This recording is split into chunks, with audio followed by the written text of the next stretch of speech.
ಭಕ್ತಿಯ ನಮನಗಳನ್ನು ಸಲ್ಲಿಸಿ ಆಲೂರು ವೆಂಕಟರಾಯರನ್ನ, ಕನ್ನಡದ ಕುಲಪುರೋಹಿತ ಆಲೂರು ವೆಂಕಟರಾಯರನ್ನ ಸ್ಮರಿಸಿಕೊಳ್ತಾ ಹೊಳೆಯಾಲೂರು ಗ್ರಾಮದಲ್ಲಿ ಇವತ್ತು ನಮ್ಮ ಬಾಗಲಕೋಟೆ ಲೋಕಸಭಾ ಕ್ಷೇತ್ರದ ಅಭ್ಯರ್ಥಿಗಳಾದಂಥ ಸನ್ಮಾನ್ಯ PC ಗದ್ದಿಗೌಡರ ಪ್ರಚಾರ ಸಭೆಯಲ್ಲಿ ಭಾಗಿಯಾದಂಥ ನಿಮ್ಮೆಲ್ಲರ ನೆಚ್ಚಿನ ನಾಯಕರು, ಕ್ರಿಯಾಶೀಲ ಸಂಸದರು ಆದಂಥ ಸನ್ಮಾನ್ಯ PC ಗದ್ದಿಗೌಡ ಸಾಹೇಬ್ರೆ, ಕ್ರಿಯಾಶೀಲ ಮಂಡಲದ ಅಧ್ಯಕ್ಷರಾದಂಥ ಮುತ್ತಣ್ಣ ಜಗನ್ನವರವರೇ, ರಾಜ್ಯದ ಯುವ ನಾಯಕರು, ಸಂಸತ್ತಿನಲ್ಲಿ ತಮ್ಮ ಪ್ರತಿಭೆಯನ್ನು ತೋರ್ಪಡಿಸಿಕೊಳ್ತಿರ್ತಕ್ಕಂಥ, ದೇಶದ ಸಮಸ್ಯೆಗಳಿಗೆ ಸ್ಪಂದಿಸಿ ಮಾತನಾಡ್ತಿರ್ತಕ್ಕಂಥ ಸನ್ಮಾನ್ಯ ಸೂರ್ಯರವರೇ, ಮಾತುಗೌಡ್ರೆ, ಹಿರಿಯರ್ತಕ್ಕಂಥ ಈ ಬೃಹತ್ ಭಾರತ ದೇಶವನ್ನ ಯಾರು ಮುನ್ನಡೆಸಬೇಕನ್ನೋದಕ್ಕೆ ನಾವು ಮತದಾನವನ್ನ ಮಾಡ್ತೀವಿ.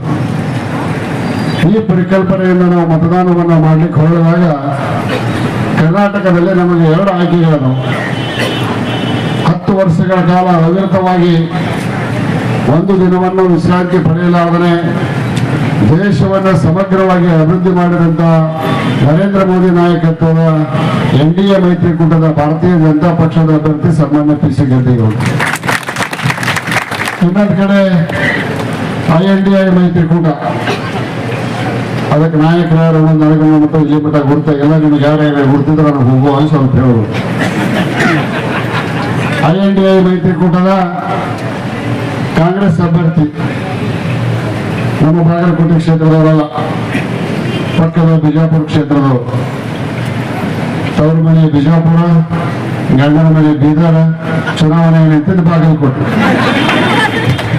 ಸನ್ಮಾನ್ಯ ಶ್ರೀಮತಿ ಸವಿತಾ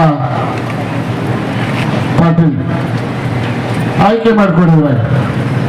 ನರೇಂದ್ರ ಮೋದಿ ನಾಯಕತ್ವದೊಳಗೆ ನಾವು ದೇಶವನ್ನು ಕೊಡಬೇಕು, ಏನು ಯಾವುದೇ ನಾಯಕತ್ವ ಇರದಂತ INDI ಮೈತ್ರಿಕೂಟದ ಶ್ರೀಮತಿ ಸವಿತಾ ಪಾಟೀಲ್ ಮತವನ್ನು ಕೊಡಬೇಕು ಅನ್ನೋದನ್ನು ಆಯ್ಕೆ ಮಾಡಿಕೊಂಡು 10 ವರ್ಷಗಳ ಕಾಲ ಭಾರತಕ್ಕೆ ಶಕ್ತಿಯನ್ನು ತುಂಬಿದಂತ, ಭಾರತವನ್ನು ಅಭಿವೃದ್ಧಿಪಡಿಸಿದಂತ, ಆರ್ಥಿಕವಾಗಿ 11ನೇ ಸ್ಥಾನದಲ್ಲಿದ್ದಂಥ ಭಾರತವನ್ನು 5ನೇ ಸ್ಥಾನಕ್ಕೆ ತಂದು 5ನೇ ಸ್ಥಾನದಿಂದ 3ನೇ ಸ್ಥಾನಕ್ಕೆ ತರ್ತೇನೆ ಅನ್ನುವಂಥ ಭರವಸೆ ಕೊಡ್ತಿರ್ತಕ್ಕಂಥ ನರೇಂದ್ರ ಮೋದಿ ಕೊಡಬೇಕು.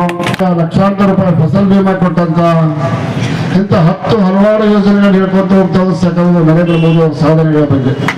ಅಂತ ನರೇಂದ್ರ ಮೋದಿ ಸಹ ಮತ ಕೊಡಬೇಕು. ಇಲ್ಲಿ ಯಾವುದೇ ನಾಯಕತ್ವ ಇಲ್ಲದ ಒಂದು ಸ್ಪಷ್ಟ ಸರ್ವ ಬಹುಮತಕ್ಕೆ ಬೇಕಾಗುವಂತ 272 ಅಭ್ಯರ್ಥಿಗಳಿಲ್ಲದಂತ ಕಾಂಗ್ರೆಸ್ ಪಕ್ಷ ಇವತ್ತು. ಕಾಂಗ್ರೆಸ್ ಪಕ್ಷದ ಇತಿಹಾಸ ನಮ್ಮ ಸೂರ್ಯ ಅವರು ಹೇಳ್ತಿದ್ರು ಬರುವಾಗ ಇಷ್ಟು ಕಡಿಮೆ ಸಂಖ್ಯೆಯ ಅಭ್ಯರ್ಥಿಗಳನ್ನು